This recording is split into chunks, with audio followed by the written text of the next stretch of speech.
இப்போ நீங்கள் இந்த உங்கள் அனுபவத்தில் இந்த சோப்பு இதோட தொடர்பு பாருங்க, எப்போ இந்த சாம்பிராணி சாம்ராஜ்யத்துக்குள்ளே வந்தீங்க?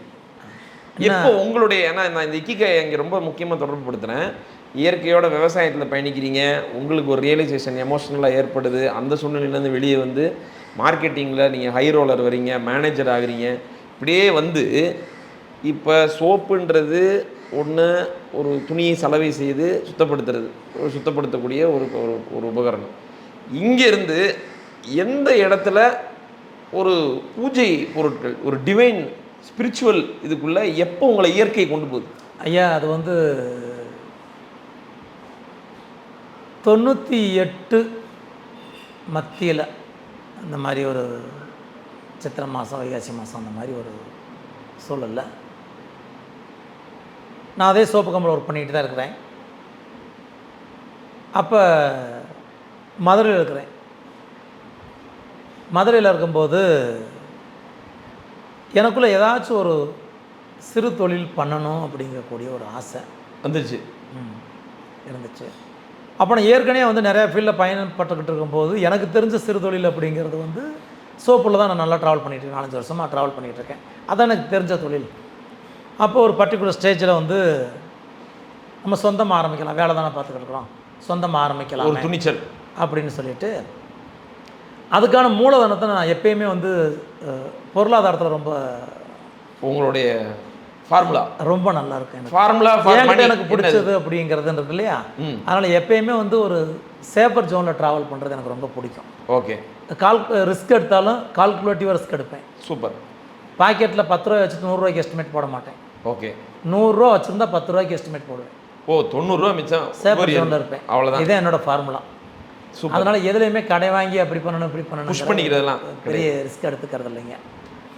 எனக்கு தெரிஞ்சது பெரிய வந்து ஃபினான்சியல் லெக்சர் கொடுக்குறவங்க அதை எப்படியே மாற்றி மாற்றி சொல்லுவாங்க, பேசுவாங்க. பட் உங்களை பொறுத்தளவு என்னோட மைண்ட் செட் உழைச்சிட்டு எவ்வளோ வேணுமோ அவன் தேவையை கம்மியாக வச்சுக்க. ஆமாம், எப்பயுமே அந்த மாதிரி ரிஸ்க்கை வந்து கால்குலேட் எடுப்பேன். அப்படி இருக்கும்போது 99 எனக்கு ஒரு வீட்டில் நான்வெஜ் சமைச்சிக்கிட்டு இருக்கிறாங்க. சமைச்சிக்கிட்டு இருக்கும்போது அப்போ சோப்பு கம்பெனி வச்சுட்டேன். இதே டெல்டா ஸ்டைலிங் தான், பிராண்டு பேர் ஓகே ஓகே டிட்டர்ஜென்ட். அந்த பார்த்துருக்கேன் பிராண்டுக்கு பேர் ஓகே டிட்டர்ஜென்ட். அந்த பேரை வச்சு நான் ஓட்டி எல்லாமே பயங்கரமாக பண்ணி போயிட்டுருக்குது. நல்லா ஒரு 4-5 வருஷம் பார்க்குறேன்.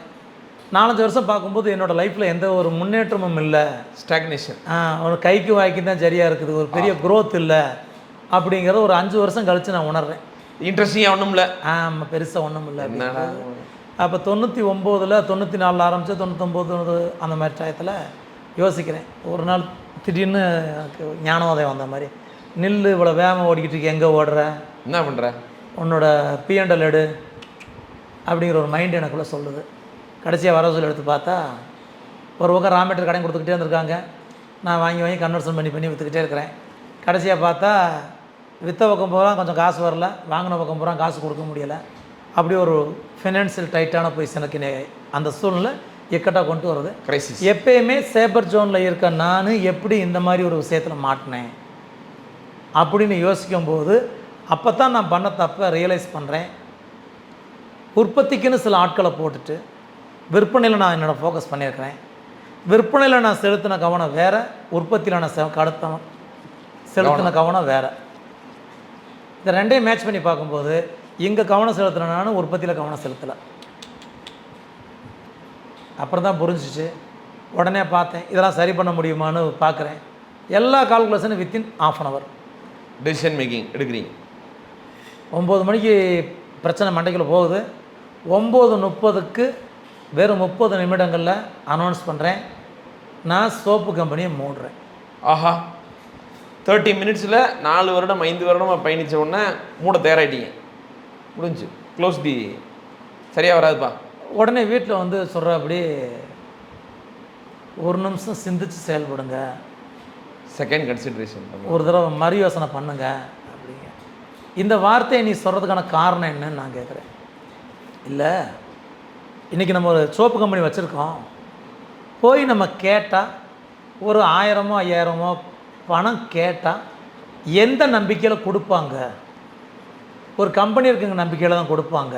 அதை போய் அதையும் நமக்கு எடுத்துக்கிட்டோம்னா நம்ம திருப்பி எப்படி வாழ்வாதாரம் அப்படின்னு நான் சொல்கிறேன்.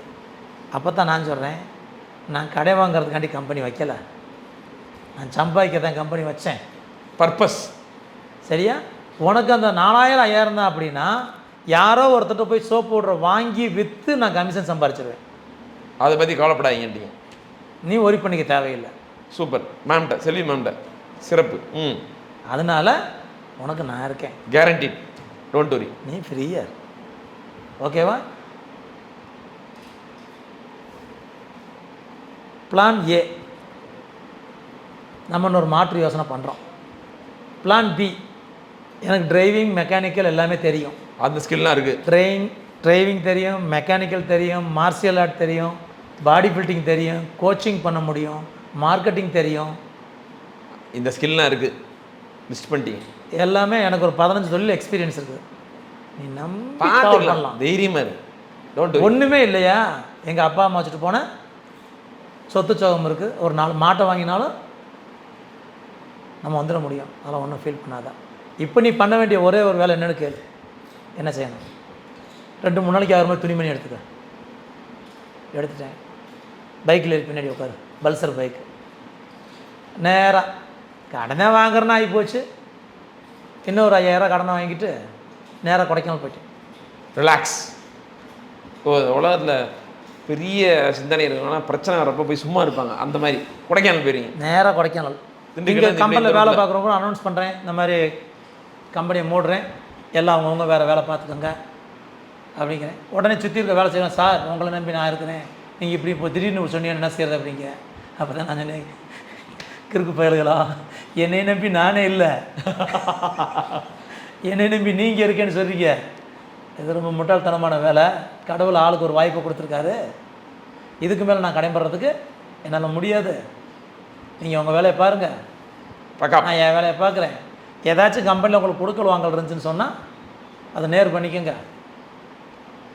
எனக்கு கடை கொடுத்தவங்களாம் இருப்பாங்கள்ல, சரக்கு கடை கொடுத்தவங்களாம், அவங்களாம் கூப்பிட்டு, ஐயா ஒன்றும் இல்லை, இந்த மிஷின் இருக்குது, இந்த வண்டி இருக்குது, இதெல்லாம் உங்கள் பங்குக்கு வேணும்னா எடுத்துக்கோங்க, மிச்சம் எவ்வளோ இருக்குன்னு சொல்லுங்கள். நீங்கள் மைண்டில் கிளியர் ஆகிட்டீங்க, மிச்சம் எவ்வளோ இருக்குன்னு சொல்லுங்கள், நான் கண்டிப்பாக கொடுப்பேன். 100% உங்கள் பணத்தை கொடுத்துருவேன். ஆனால் எப்போன்னு கேட்காது, கொடுப்பேன். ரைட் அப்படின்னு சொல்லி முடிவு எடுத்துகிட்டு நான் கொடைக்கானல் போயிட்டேன். அப்போ என்ன பண்ணுறேன்னா, இந்த ஒரு சண்டே வீட்டில் நான்வெஜ் எடுத்து சமைக்க போகும்போது வீட்டில் தேங்காய் கேட்குறாங்க. அந்த தேங்காய் வீட்டில் இல்லை. அப்போ பக்கத்து கடைக்கு போகிறேன், கிராமத்தினால சனிக்கிழமை ஞாயிற்றுக்கிழமை கடை இல்லை. அப்புறம் திருப்பி வீட்டிலே ஒரு தென்னை மரம் இருக்குது, இந்த மாதிரி அதில் ஒரு காஞ்சி போன பழைய தேங்காய் இருக்குது. அந்த தேங்காய் கீழே விழுந்தோடனே அதை எடுத்து உடைக்கலான்னு முடிவு பண்ணிவிட்டு உரிக்கிறதுக்கு பார்க்குறேன். 60 ரூபா எதுவுமே கிடையாது. அப்புறம் ஸ்க்ரூ ட்ரைவர் மட்டும் இருந்துச்சு, திருப்புளி பெருசாக. அதை எடுத்து உரித்து மட்டையெல்லாம் பிச்சு தேங்காயை பாதியை உடைச்சி பாதி தேங்காயை வீட்டில் கொடுத்துட்டு மீதி தேங்காயை நான் கீழே தின்னுக்கிட்டு இருக்கேன். சாப்பிட்றீங்க? சிறந்த உணவு தேங்காய். பசிக்கு சும்மா டைம் பாஸ் சாப்பிட்டுட்டு இருக்கேன். அப்போ எங்கே என்ன செய்யும், தென்னை மட்டையில் உரிச்ச அந்த கோகோ பித்து கீழே கிடக்குது, தென்னை நார் கீழே கிடக்குது. இப்படி பார்க்குறது காஞ்ச தேங்காய்னா நெத்து தேங்காய்னு சொல்லுவாங்க. அதில் வந்து மஞ்சியாக கீழே விழுந்து கிடக்கும். இப்படி வச்சு அப்படியே சும்மா அப்படியே கொட்டி ஒரு டிசைன் மாதிரி போட்டுக்கிட்டுருக்கேன். எதுவுமே சொல்லலை, அதோட போட்டுருக்கேன். அந்த நேரம் பார்த்து என் பையன் வீட்டுக்குள்ளே இருந்து என்ன பண்ணிட்டேன், சாம்பிராணி டப்பா. அப்போ கீழே தானே பூச்சரும் போச்சுருக்கோம், வாடகை சின்ன ரூம்பு கீழே இருக்கான். அவன் இப்படியே தவந்துக்கிட்டே வந்தவன். அப்போ இந்த பஞ்சாமிரத டப்பாலாம் சாம்பிராணி கொண்டு வச்சுருப்பாங்க பிளாஸ்டிக் டப்பாவில். அதனால் இப்படி தவந்துட்டு வந்து அங்கனுக்குள்ளே வந்து பார்க்கும்போது அங்கனக்குள்ள டப்பா ஓப்பன் ஆகுது, சாம்பிராணி அங்கேருந்து கீழே விழுகுது. அந்த சாம்பிராணி இந்த கோகோ பித்து தென்னநார் கழிவும் பக்கத்தில் இருக்குது. என்னோடய மைண்டு அப்போ வேலை செய்யுது. இது நல்லா புகை வரும், புகையும், இது நல்லா புகை வரும். இப்போ இது ரெண்டையும் ஒன்றா மிக்ஸ் பண்ணால் என்ன ஆகும் அப்படிங்கக்கூடிய ஒரு அறிவு அங்கே வேலை செய்யுது. உடனே என்ன பண்ணுறேன், கொஞ்சம் தென்னை மட்டை எடுத்து உள்ளங்கையில் போடுறேன், இந்த சாம்பிராணி தூள் சாம்பிராணி எடுத்து கொஞ்சம் உள்ளே போடுறேன். வீட்டில் நெல்லு அவிச்சு ஆவாட்டுறதும்பாங்க. ஆமாம், இப்படி கையில் இப்படி பதம் பார்ப்பாங்க. அந்த மாதிரி என்ன பண்ணுறேன், இது ரெண்டையும் ஒன்றா உள்ள கையில் தூக்கி போட்டு இப்படி கசக்கின உடனே இந்த தென்னை மட்டையில் இருக்க ஃபைபர் கண்டு பூரா தனியாக ஒதுங்குது, நூல் மாதிரி தனியாக. அதை மட்டும் தனியாக எடுத்து போட்டு வீட்டில் இப்போ கேஸ்டவ்லாம் கிடையாது, விறகு வச்சு தடுப்பாங்கன்னு அதை கொல்லிக்கட்டைப்பா நம்ம ஊரில். அந்த கொல்லிக்கட்டையை வெளியே எடுத்து இந்த சாம்பிராணி இந்த இதை மிக்ஸ் பண்ணது ரெண்டையும் எடுத்து போட்டு இப்படி பார்க்குறேன், வாடை நல்லா வருது. Birth of delta trade link. ஓ இப்படித்தான் சாம்பிராணி செய்வாங்களோ அப்படின்னு உங்களுக்கு அப்படிங்கக்கூடிய அந்த ஆர்ஜின் பாயிண்ட் அங்கே தான் பிறக்குது. அப்படி ஆரம்பித்த அந்த ஒரு ஸ்பார்க், அந்த ஸ்பார்க்கு தான் இன்னைக்கு இந்தியாவோட 53% இவ்வளோ பெரிய மார்க்கெட் ஷேரை நம்ம கை கொண்டு வந்திருக்கு. அதை ஒரு சின்ன விஷயந்தான், தொடர்ந்து அதை நான் ஆராய்ச்சி பண்ணிக்கிட்டே இருந்தேன். பண்ண பண்ண பண்ண பண்ண பண்ண அதுக்கான தேடல்கள் அதிகமாச்சு. அதிகமாக டெத்தை ஒவ்வொரு விஷயங்கள் எடுக்க ஆரம்பித்தேன். ஒரு பர்டிகுலர் ஸ்டேஜில் ஒரு 4-5 வருஷம் ஆராய்ச்சிக்கு அப்புறம் நான் வந்து ஒரு சாம்பிராணி கம்பெனியை வீட்டிலே ட்ரையல் பேஸ்லேயே போடுறேன். சின்ன இதில் ஒரு இன்ட்ரெஸ்டிங்கான விஷயம், அந்த மிஷினரி வச்சு கப்பு போடுறது, இது அப்பயே வீட்லேயே போடுறீங்களா? இல்லைங்க, அப்போல்லாம் ஒன்றுமே இல்லைங்க. நான் முத சாம்பிராணி செய்ய போட்டது எதுன்னா, கோடாக் ஃபிலிம் வந்துருக்கு தெரியுங்களா? ஆமாம், ஃபோட்டோ ஃபிலிம் தெரியும். உருண்டையாக 2 பக்கம் உருண்டையாக இருக்கும் இல்லையா? அந்த கோடாக் ஃபிலிம் வந்து அந்த டப்பா தான் என்னோட சாம்பிராணி ஆச்சு. அதுதான் மிஷினரி, அதான் மிஷினு. அந்த கோடாக் கம்பெனி இல்லை இன்னைக்கு. இல்லை, அந்த ஃபிலிமை எடுத்து அந்த டப்பாவை எடுத்து சாம்பிராணியில் மிக்ஸ் பண்ணி உள்ளே வச்சு அடைச்சி அப்படியே என்னோட திண்ணையில் காய வச்சுருவேன். 3 நாள் 4 நாள் கழிச்சு காய்ச்சதுக்கப்புறம் எடுத்து அதை பொருத்தி பார்ப்பேன். அதுக்கப்புறம் இந்த பிவிசி பைப் இருக்குன்னு, வயரிங் பைப்பு, அந்த பைப்பு வாங்கி கட் பண்ணி 2 கட் பண்ணி உள்ளே துணிச்சு காய வைக்கிறது, அந்த ஷேப் போடுறதுக்காண்டி. அப்புறம் திருப்பி பின்னாடி ஒரு குச்சியை வச்சு தயிர் மத்து இருக்கும், அந்த தயிர் மத்தை வச்சு இப்படி குத்துறது, அப்படியே அப்படியே மேனுவலாக பண்ணி ஆரம்பிச்சது. அப்புறம் திருப்பி மார்க்கெட்டுக்கு போகும்போது அதுக்குன்னு சில மிஷினரிகள் இருக்குது அப்படின்னு சொல்லி தெரிஞ்சு, அப்போ ஒரு மிஷின் 160 ரூபா என்னமோ. அப்புறம் திருப்பி அதை வச்சு அப்படியே கையில் அப்படியே குத்தி ரெடி பண்ணணும். அப்படியே தேட ஆரம்பித்தது. அப்போ ஏற்கனவே எனக்குள்ள இந்த மெக்கானிக்கல் மைண்டு, இதுக்கு இந்த உபகரணம் சரியில்லை, இதுக்கு ஒரு மாற்று உபகரணம் கண்டுபிடிச்சா நல்லாயிருக்கும் அப்படிங்கக்கூடிய அந்த எண்ணம் உதிச்சு, அதுக்கப்புறம் நானே சில மிஷின்களை உற்பத்தி பண்ணுறேன். அதை அப்படியே வளர்த்து கொண்டு வந்துட்டு, அப்புறம் பார்த்தீங்கன்னா இன்றைக்கி முடிக்கும் என்னோடய மிஷின் வந்து 2006 ஸ்டார்ட் பண்ணி 2014 வரைக்கும் நான் மிஷினரியே மேனுஃபேக்சரிங் பண்ணிக்கிட்டு இருந்தேன். அந்த அப்போ கொடுத்த மிஷினரி இன்றைக்கும் கூட சூப்பர் கண்டிஷனில் ஓடிக்கிட்டு இருக்குது. அதான் சொல்லுவாங்க, பழைய வண்டி சூப்பராக ஓடுதுன்னு. அதுமாரி உங்களுடைய அந்த தயாரிப்பு. ஸோ என்னோட ஸ்டாண்டர்ட் அது. அமேசிங். என்னோட அன்றைக்கி கொடுத்த மிஷின் வந்து ஆக்சுவலி ஒரு 1.5 லட்ச ரூபாய்க்கு நான் கொடுத்தேன். இன்றைக்கி அந்த மிஷினை 10 லட்ச ரூபா கொடுத்தாலும் கொடுக்க மாட்டாங்க, அந்த அளவு குவாலிட்டி. என்னோட மிஷினரி அவ்வளோ பெர்ஃபெக்ஷன். ஸோ சம்டைம்ஸ் வந்து நான் வந்து மெட்டாலஜிக்கலை பற்றி படிக்க ஆரம்பித்தேன். அதுக்கப்புறம் எல்லா பேரும் மார்க்கெட்டில் இருக்கக்கூடிய ரெகுலர் மெட்டீரியல் தான் யூஸ் பண்ணுவாங்க. நானே மெட்டீரியலை வந்து மெட்டாலஜிக்கல் படிச்சுட்டு காம்போசிட்ஸ் நானே ரெடி பண்ணேன். இப்போல்லாம் பண்ணி அப்புறம் ஓனா இன்ஜினியரிங் போட்டேன் அடுத்தடுத்த லெவலுக்கு. ஆனால் நீங்கள் 8வது தான் படிச்சிருக்கேன் அப்படின்னு சொல்லியிருக்கீங்களே ஒழிய, உங்களுடைய படிக்கிற தாகம் இப்போ வரையும் அடங்கினதான் எனக்கு தெரியல. இல்லைங்க, படிப்பு 8வது வரைக்கும் தான் படித்தேன். ஆனால் இப்போ ஒரு நாளைக்கு 8 மணி நேரம் படிச்சுக்கிட்டு இருக்கிறேன்.